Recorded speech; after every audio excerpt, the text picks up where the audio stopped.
Chapter 4, complexity. You are never completely right. So although they allowed us to work with certain kinds of complexity in the first place, our digital tools often oversimplify nuanced problems. Biased against contradiction and compromise, our digital media tend to polarize us into opposing camps, incapable of recognizing shared values or dealing with paradox. On the net, we cast out for answers through simple search terms rather than diving into an inquiry and following extended lines of logic.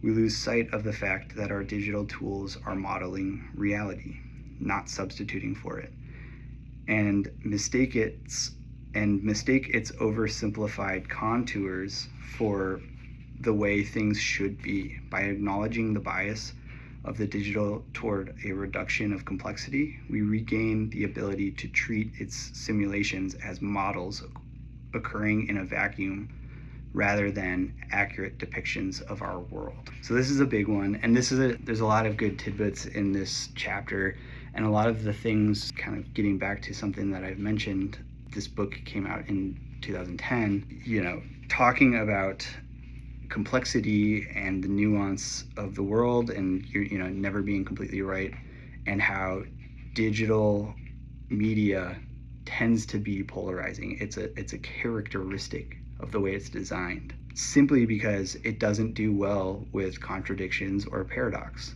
And so the information is presented to us in a way that doesn't account for those things.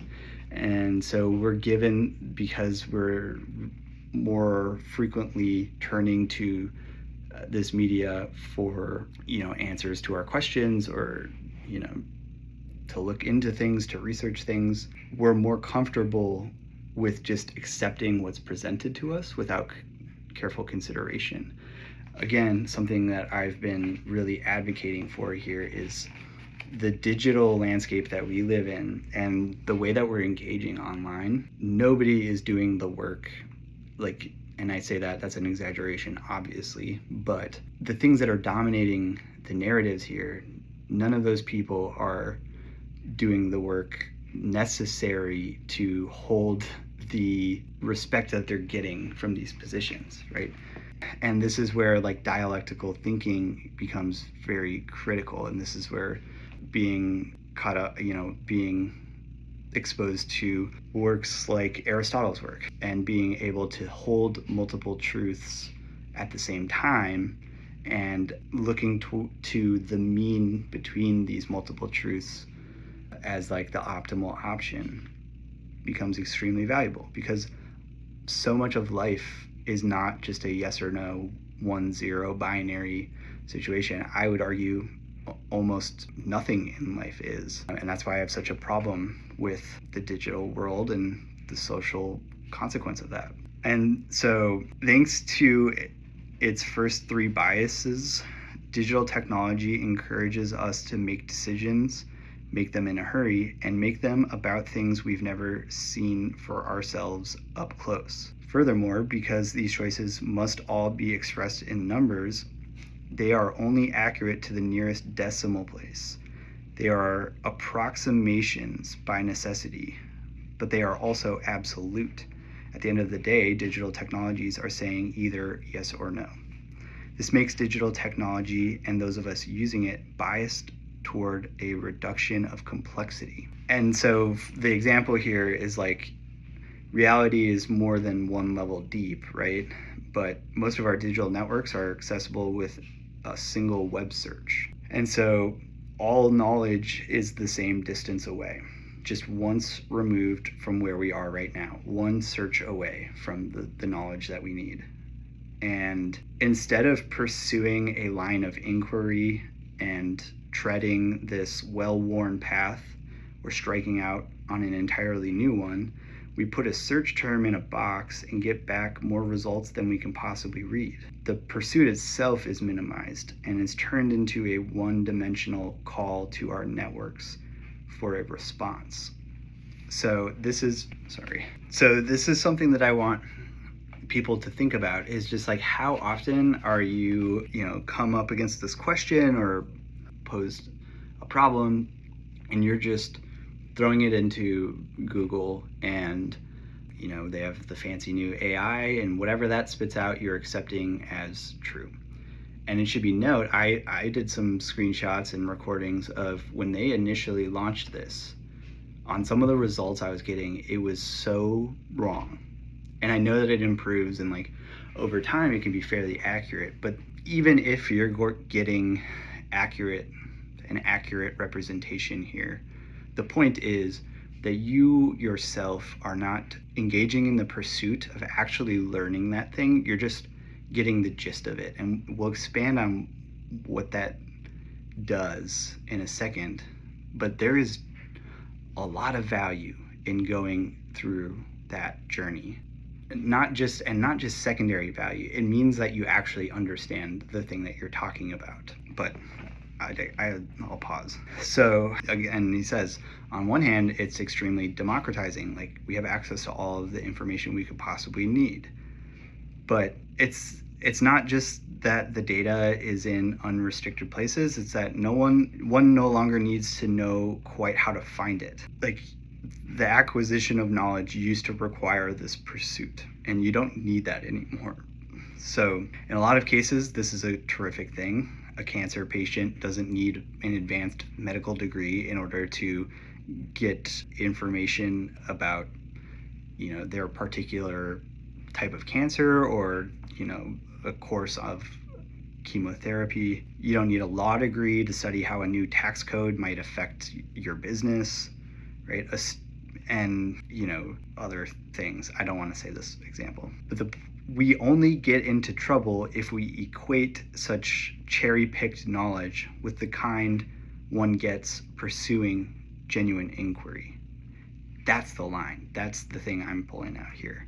We only get into trouble if we equate such cherry-picked knowledge with the kind of knowledge one gets pursuing a genuine inquiry. And then he goes into this example, I think a lot of us, especially if you're my age, maybe a few years older or younger, and you were in school and you tried to use Wikipedia as a source, that ended up being kind of an embarrassing experience for you. It wasn't a credible scholarly source. And sometimes it was even considered just cheating. But mostly at that time, what people understood was that Wikipedia provides a watered down digest of knowledge, and it denies a person the learning that takes place along the way if you were to pursue that earnestly. So actually reading the scenes in a Shakespeare play, or following the process through which Mendel inferred genetics from the variations in his garden pea plants, it promotes experiential learning. It recreates the process of discovery, putting the researcher through the very motion of cognition rather than simply delivering the bounty. And so that's the point, is when you go through the process of learning all of these things, it recreates the motion of discovery. And discovery is critical for learning and deeply understanding something. So it might be an old-fashioned way of acquiring knowledge, and it's not essential for every situation. But not everything is a data point. We can retrieve any piece of data on our own terms, but we do so at the risk of losing its context. And this one made me think a little bit as well. Our knee-jerk digital age reaction against academic disciplines finds its footing in our resentment for centuries of repressive hierarchies. Professors, gurus, and pundits made us pay for access to their knowledge in one way or another. Still, although they may have abused their monopolies, some of the journeys on which they sent us were valid. The academic disciplines were developed over centuries, as each new era of experts added to and edited the body of what they considered to be essential knowledge. By abandoning the disciplines, however arbitrarily they may have been formulated, we disconnect ourselves from the multi-generational journey leading up to this moment. We are no longer part of that bigger project, or even know what it is we are rejecting. And I think that's the thing. It would be one thing if everybody fully understood what was going on and there was a reason to reject this thing. But that's not what's happening. They're just falling asleep and accepting this new situation without really understanding the consequences. In the more immediate sense, facts devoid of context are almost impossible to apply sensibly. They become the fodder for falsely constructed arguments of one side or the other of the social or political spectrum. This is where we start to get into how eerily accurate his thoughts are here in 2010 and how applicable they became, less than 2 decades later. The single vote of a politician is used to describe his entire record. A single positive attribute, caffeine or tobacco, receives attention thanks to public relations funding, and a picture of a single wounded child turns public opinion against one side in a conflict rather than against war itself. Both sides in a debate can cherry pick the facts that suit them, enraging their constituencies and polarizing everybody. In a digital culture that values data points over context, everyone comes to believe that they have the real answer and that the other side is crazy or evil. Once they reach this point, it no longer matters that the opposing side's facts contradict one's own. True believers push through to a new level of cynicism, where if the facts are contradictory, it means they are all irrelevant. The abundance of facts ends up reducing their value to us. That's heavy. That hit me hard. And it perfectly captures exactly the political spectrum right now. And you just look, current events, right? What's going on? Pam Bondi, it's March 20, it's March 18th-ish. Pam Bondi was subpoenaed to testify in front of Congress, right? And this comes because they're exploiting this dynamic. And on top of believers believing everything that party is saying, their supporters just believe them, even though in this case now, we are officially at a point where we have overwhelming evidence that crimes have been committed, that laws have been broken, right? In fact, a law signed into law by Donald Trump himself in December, right? So a law created within the last, only 4 months was broken not even a month longer, and it's 3 months after it was officially broken, and still, they broke a law. They were in violation of the law. Facts. And yet still, it's impossible to convince these people that the narrative that they believe in is wrong, that the cherry-picked facts that they've been presented by people who are trying to exploit this exact system, they refuse to believe that they're wrong. And this is a moment where, it happens to both sides, and it's something that I've called out about the left broadly, but it is even something I have to check on myself. Like, I definitely dig my heels in more at times. As a result, we tend to retreat into tribes, guided primarily by our uniformed rage. And then all of the media basically just profits off of that and exasperates the issues. Elected officials are ridiculed for sharing or even understanding multiple viewpoints, the history of an issue, or its greater context. I think a great example of this would be Israel-Palestine. That's one, there are people who firmly believe that conflict began on October 23rd of 2023. And they believe that the people who started it were the Palestinians who bombed Israel on that date, which is just not the case. Simply untrue, because it's not placed within the context of the entire conflict. It's one-sided, all these things. So,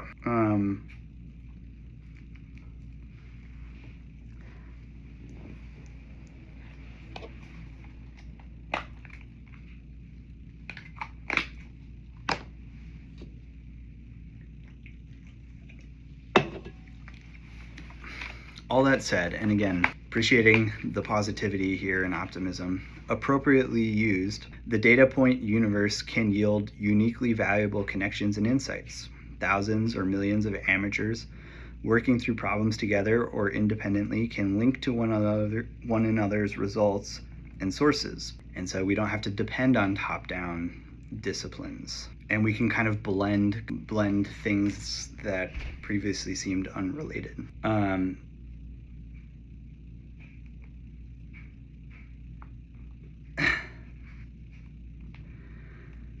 So one of the things, he says, like, in order to exploit the power of these new arrangements of data, we must learn to regard them as what they are, untested models whose relevancy is at best conditional or even personal.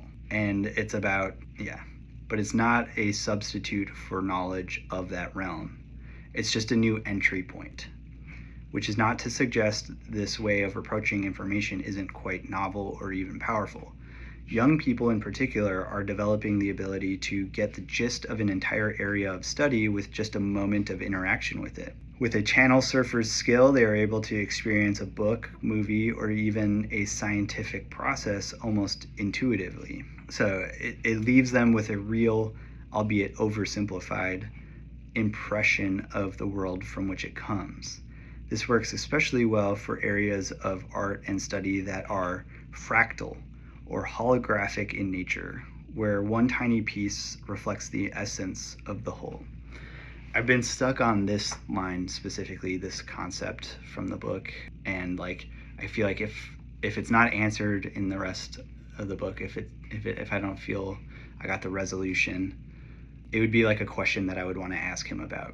This is something that's kind of challenging me. It's forcing me to consider a few things, because I really firmly believe in the idea of as above, so below, and that you can extract the essence of anything, and that the essence of things are there, and you can sort of zoom out and understand things. But his description of that being this fractal geometric perspective is forcing me to make a few considerations. I still think I can resolve that, but it's just noting that I'm working through that.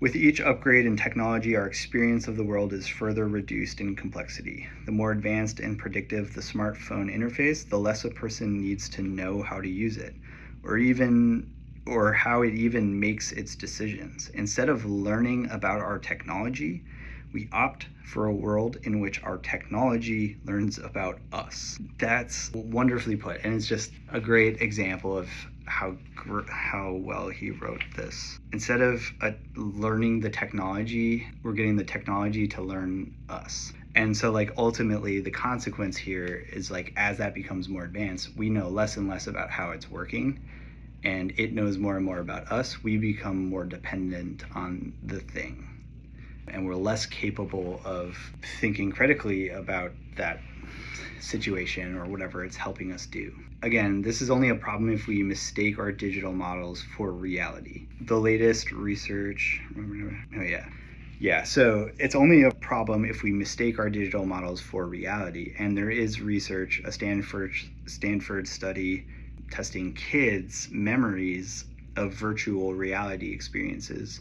And they found shocking evidence that half of the participants believed they had really had the real world experience that they experienced in this virtual reality. And it was swimming with whales. They thought for real that they had that experience. So the lines between the reality and this digital version are becoming blurred, and that's a problem. That's when it becomes a problem. But even if, and prediction, our inability to distinguish between a virtual reality simulation and the real world will have less to do with the increasing fidelity of simulation than the decreasing perceptual abilities of us humans. So that's chapter 4. Good stuff.